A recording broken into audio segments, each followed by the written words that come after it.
Welcome back to the podcast, guys. I'm joined in studio with Bare Knuckle Boxing or BKB boxer Alex Wilson. Alex, how you doing? And you're just coming off a very, very awesome knockout win at the final BKB show, BKB 39. Yeah, mate, I'm feeling good. My hands are still a bit sore, but it's getting better. But yeah, I feel good. It's always nice to win, and definitely in that fashion. So all is good. No, I'm guessing you're sore. Your knuckles still feel quite sore. Well, that can be expected because of the Yeah, your punching power that we saw in the ring that on that day. yeah, it's like anything, and if you punch anything, your hands are going to be sore. So they've gone down a bit now. I mean, I haven't tried it in any bags or out yet, but just letting them heal up. It's only been 2 weeks, so I'm sure they'll be fine. Look, the fights at BKB 39. I mean, how was it? What was it like? Just finishing the fights and knocking out your opponent, Paul Wardingham. Yeah, I mean, to be fair, I knew I had the skills to beat him anyway, but to knock him out the way I did, I mean, that wasn't ever a game plan. Do you know what I mean? I didn't go in there trying to find a hard shot because I'm not really that kind of boxer anyway. I'm more of a the take the rounds fighter. But if he wants to finish like that, he can for me. It's a easier night for me. No, But no, yeah, sure. it did feel good. Obviously, it's a bit of a blur, you know, when it happens because obviously you can't really celebrate either because obviously the way that he were on the floor, like it's if you did that, then you were all right. Then you were going mental, wouldn't you? But obviously, you were out for a bit, so it were a bit like, do you know what I mean? So I mean, I'm just glad he's okay. Do you know what I mean? Like that's the So main thing. you were a bit worried when he went when you more or less when you dropped him, you were a bit worried. So when I dropped him, obviously I turned around and celebrated a little bit. And then I looked back over and I could see the medics and stuff in there, and I thought, like it's the way. Obviously, we were out before he hit the floor, and he smacked his head. So I were a bit. I mean, we don't get paid big money for this. We've got families, we've got jobs. Like we want to go home safe, though. Yeah, it's just a bit of fun that we do on side is all this fighting stuff, unless you're at a very high level. So the main thing there was to make sure my opponent were all right. I mean, yeah, But no, that's good. And it shows good sportsmanship as well to make sure that even though finding both competing with the same thing for the win or for the title, you want to make sure that the other person comes out okay. You don't want to kill them, of course. nah, of course. And to be fair, I don't Yeah. think.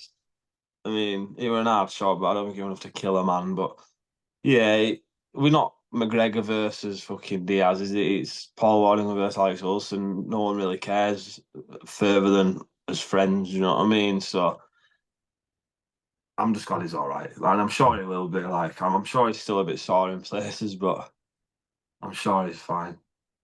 Leading up to the fight, I mean, but leading up to the fight and the run up to the to fight night, how was fight camp and how was making weight if you had to make weight? Because I know fight camp, the Yeah. hardest part of it is cutting, making the weight.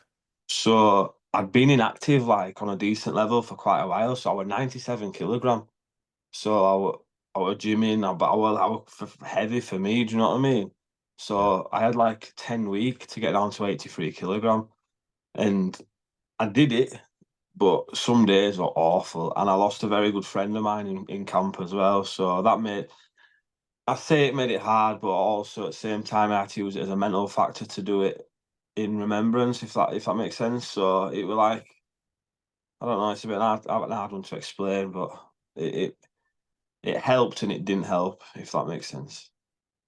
You say you lost a very close friend to you. What, so you're Yeah, preparing for the so fight? he's well known on the fight scene. He's called Jordan Schofield. I was very close to him growing up, and he was my first ever boxing coach. And he took his own life due to mental health. So, Oh, um, yeah, not good. no, I'm really sorry to hear that. That's really, really shocking and very, very Yeah. sad. I mean, on hearing that, did you ever felt that maybe, I mean, did it kind of almost make you so depressed that you had to pull out from the fight and probably, Well, you could have gone two ways, couldn't it? I could have pulled out of the fight and then dealt with it in a way of grieve, which I would have done, but Jordan wouldn't have wanted that.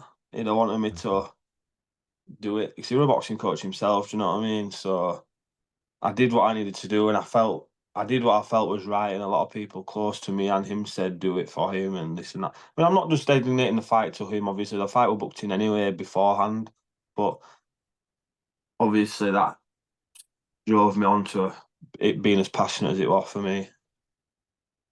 Do you know what I mean? No, no, I completely get where you're coming from. Absolutely. Um, Look, it's moving on from that, it's you winning the fight and how you won the fight. It's a great way to wave goodbye to the BKB brand now because it's merged or it's been absorbed by the BYB Extreme brand. Yeah, yeah.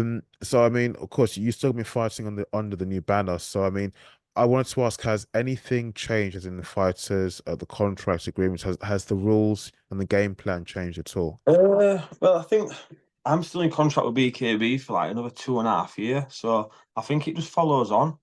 Okay. So I think that's how it works, and I'm happy for it too if that's how it does. Like I'm not too fussed because they look after you. Do you know what I mean? They do look after you. So I mean, you can grapple in BYB. I don't know what that's about. Not grapple, clinch. Sorry. So I probably have to. But to be fair, I'm not a perfect boxer anyway, so it might even suit me. Do you know what I mean? Like I'm fairly explosive in bursts anyway, so it might suit me sitting on back foot, letting them come in, clinch. Well, there was a knockdown in the first round where I like clinched through and I hit him with a flash shot and it dropped him. So Yeah, it might work for me. I mean, obviously triangle ring, if that's what they call it, it'd be a bit weird, but it is what it is, isn't it? Like, it's only the same as all else. You're fighting, aren't you? and BYB, I think they've got their roots in the US. So, I mean, for you guys being coming on via BKB, I mean that can I say does that open you up to the US to the US Yeah, audience as so well? there's been talks with the US already, which I'd be more than happy to do. Like these US guys are the tough guys as well. Don't get me wrong. I mean they're mouthy, but they're tough. But so it would be something. And obviously, I'm still only 28.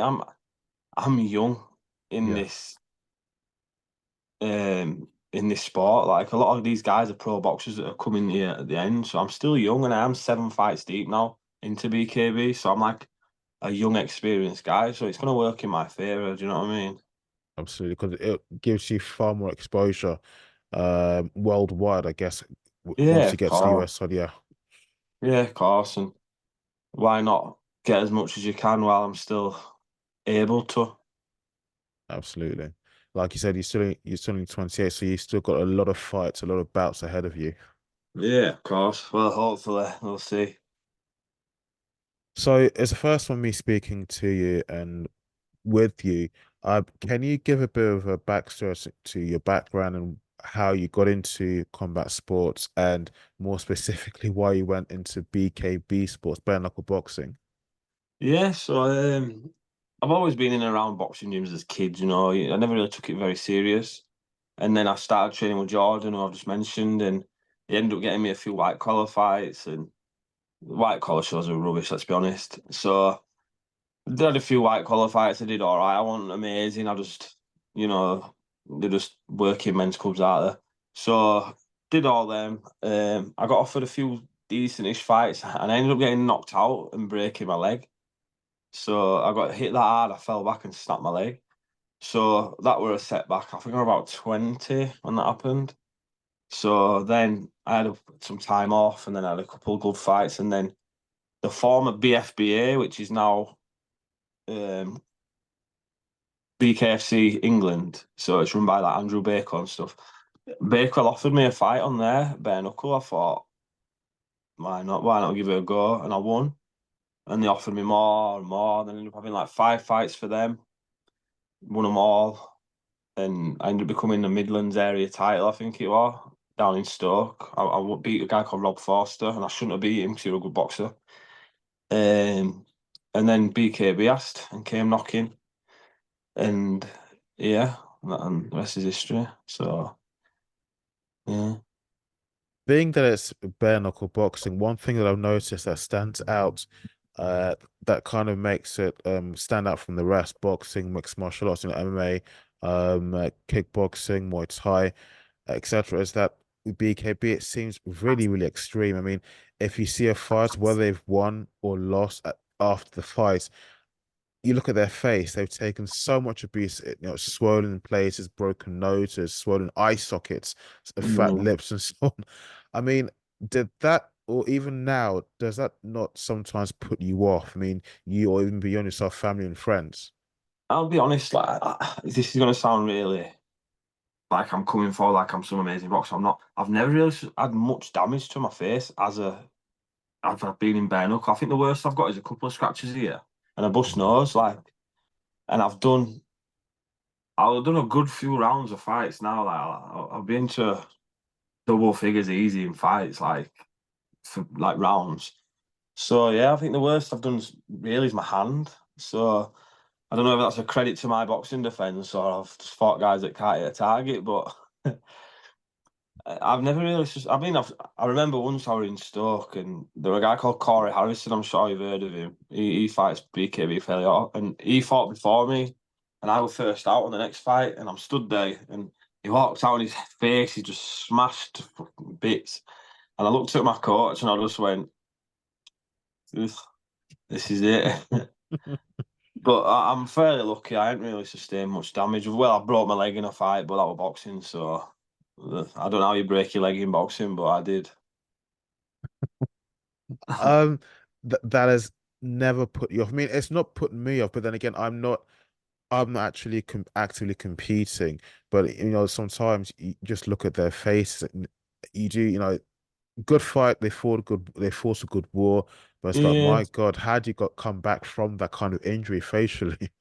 I mean, you can be winning fights and lose on a cut. Do you know what I mean? It's one of them. I think to do bare knuckle, I think you have to be a little bit weird anyway, especially like knowing that you're going in there to get punched. You're gonna get punched. Right? It's a bare fist. You can't take shots like on your guard because it just goes Yeah. straight through it. So you kind of know you're gonna get punched, but you don't really feel it when you're fighting. Like the odd shot, you might think, but adrenaline's there. So unless it's a body shots you feel all the time. But shots to the face, kind of, you can unless well, you kind of just take them, don't you? Like adrenaline takes over, so you don't really feel it until after, or day after, when you're trying to eat and you can't open your mouth. I can say that yes, you take minimal damage over the years and Yeah, I've not really got any starting this scar sport. tissue. Yeah. Though. I ain't really.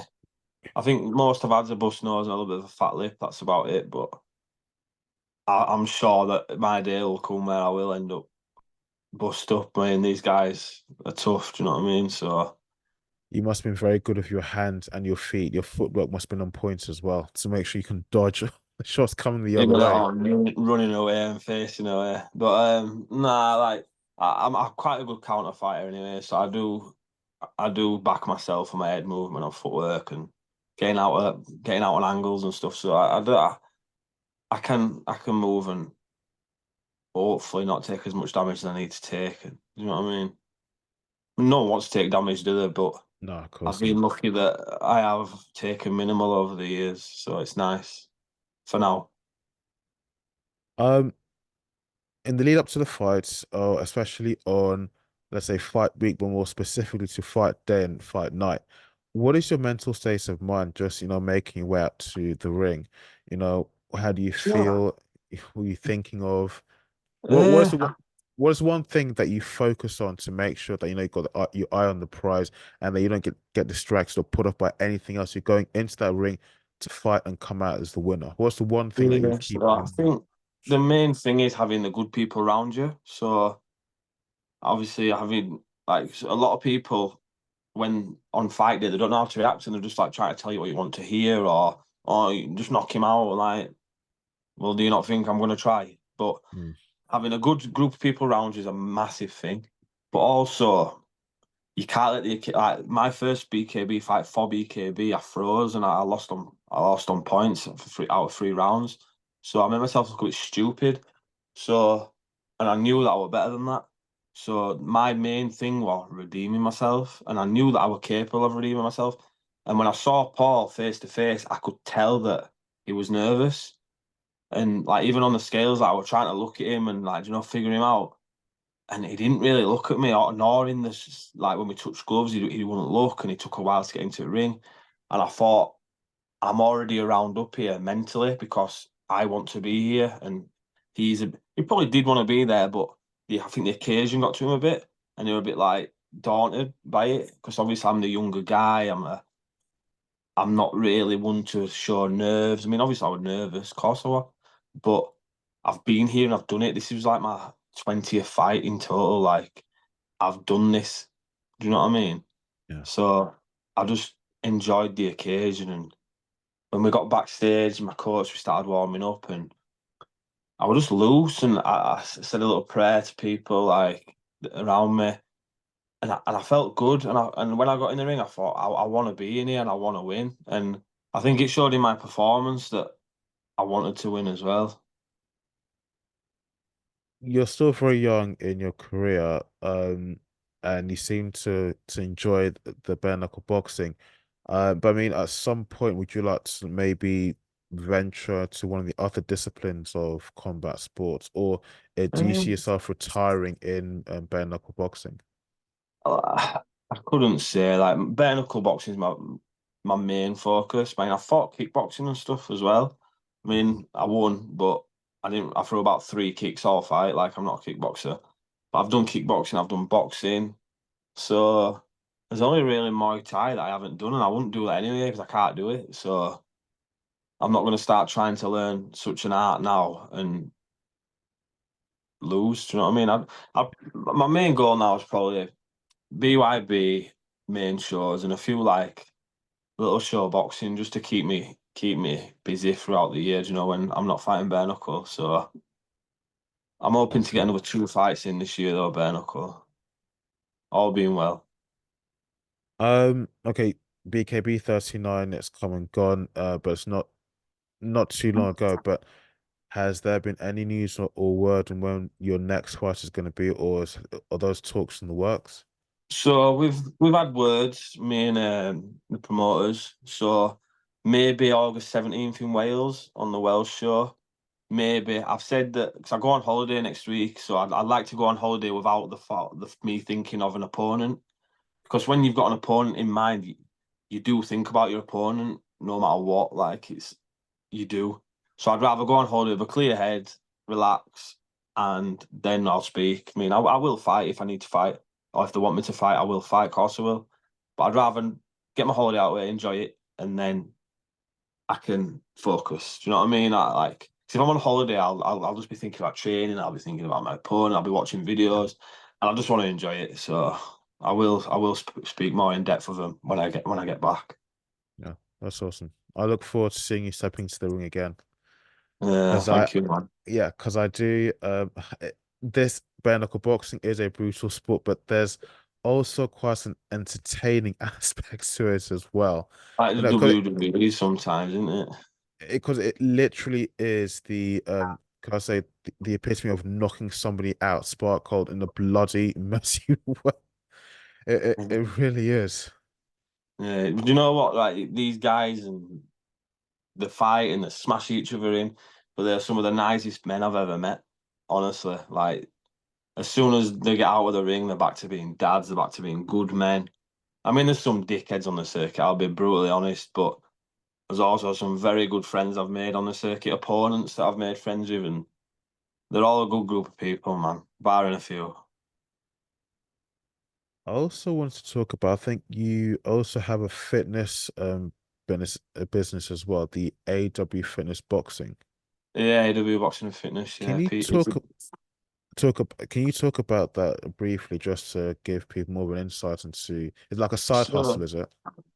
well, my family's got a building business. That's like your Uh, normal. So we do well with that. And then on the side, I PT out of the gym I train at. So it's good. I do like 45 clients a week, kids to adults. I do really well, to be fair. Like because of the platform I'm on, I think it attracts people anyway. So do boxing, fitness. I've got ladies. I've got old men. I've got everything. I've got every race. You know what I mean? It's a good community. Like I've got in Bradford, you've got a bit of everything anyway. Like it's a bit wild. So they all just come together and it works. And like I say, it's a good little, well, I say side hustle. I could go full time if I really wanted to, but I enjoy it. So yeah, it's good. It keeps my head in the gym as well. Because if not, I'd end up not being in the gym on off camp. Do you know what I mean? So it does help keep me in the gym and keep my head level headed. You're the first bare knuckle boxer that I've spoken to and interviewed, and to be honest, you come across as you're not intimidating at all. It seems very approachable and very Ah, down man. to earth. I'm like, what's the point, man? Like everyone, like you don't get. I don't get this bravado where people act hard, and usually the people that do act hard aren't. You know what I mean? Like, especially when Yeah. they've got like shoulders out and blah blah blah. And, mate, come on, chill out. Do you know what I mean? I'd rather just be known for being sound than scary. Do you know what I mean? Any shout outs you want to give to any sponsors, Yeah. loved So ones? I've got my sponsors, Just My Looks. Shout out them. Looks by Kaylee. I've got my coach, Danny Turton. Awesome coach, awesome guy, doing really well for himself. Like to everyone involved in that last camp, man. There were loads of people. All my clients, man, knowing that I was moody some days and I'm hungry, just getting on with it. So big love to everyone involved, man. It means a lot, and it don't go. And then especially them who came down, that does not go forgotten. It's a long drive there and back for me to knock someone out in a minute and a half. So I appreciate that. Please send me the list of all the people you want to they're shouting out to, and I'll include in the post. I'll tag them. Yeah, All cool, right, man. I appreciate that. definitely I will do. appreciate that. Guys, thank you for listening and for watching on YouTube. Don't forget to leave a like and to hit the subscribe button. It helps the platform grow. And also, if you listen to audio on Spotify, iTunes, and Google Podcasts, don't forget to leave a rating there as well. Alex, once again, thank you so much for coming on the show, and definitely be having you on soon. And let me know when your next fight date has been scheduled. Yeah, 100%, Uh, man. Keep up the good work, brother. Thank you so much. Take care. Top man.